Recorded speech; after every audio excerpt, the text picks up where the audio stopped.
अस्सलाम वालेकुम। मैं कल्ला बंदा त्रै लैपटॉप ते त्रै मोबाइल चलाना। उंदी वजह क्या है? डॉलर कमाने होंदे ते तुसां हाली तक एक लैपटॉप ही नहीं कीता। देखो एक क्लाइंट है मेरे कने, वो कंटेंट राइटिंग दा काम दित्ते। वो आखे कि ये टॉपिक है, इंदे उत्ते मेरे को लिख के दियो।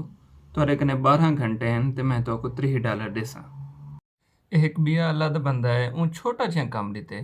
वो आखे फजर 9 तरीक तक मैं करके दियो। $10 वो आखेन। असां हुन मैं कम अपनी टीम को दे दिते ते $10 विच असां दे छोटा जिहा कम है वो करके दे देसो। एक भी आर्डर है, इंदे उन्हें दिते $220। ये है दूसरा डी दा कम है, उन्हें आके सब कर दियो। एक भी आर्डर है, इंदी कीमत है $125। ये भी एक रूटीन दा कम है, उन्हें आके मेहरबानी करो सब कर दियो ते असां तक $125 देसो। एक भी अल्लाह दा बंदा आर्डर दिते सी, वो आखे यार मैं तो $150 देसां। तुसां ये मेरा कम है जरा वेब डिज़ाइनिंग दा वो थोड़ा जिहा कर दियो। अच्छा बिया अल्लाह दा बंदा आर्डर दे के वो आखे मेरे को 10 तरीक तक लाजमी कर दियो, मैं तो को $110 देसां। इंदा कम ही जारी है। ये एक अल्लाह दा बंदा है, ये $200 दा कम दे के ये आखे मेरे को कर दिवे। इको वाला सा मिनट मारे से कर दिते से ते डिलीवरी कर दिते से।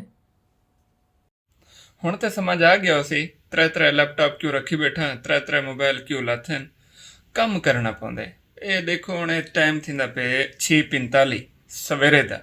सारी रात बह के ये आर्डर घेन कम कर टीम को दे, बस यह मेहनत मजदूरी होंदी है ताकि सवेरे जले सुमो से चलो $400-500 बंदा कमा के सुमे। ही वजह कर मैं पिटे ना धाड़ करे ना कि मेहरबानी करो एक लैपटॉप गिनो, कम सीखो ते डॉलर कमाओ। कोई मुश्किल क्या नहीं, असां त्रै चला सकते हैं तो तुसां एक चला सकते हो। इतना तो तुम्हारे अंदर हो क्या दिन वाया है पिया, दम है पिया।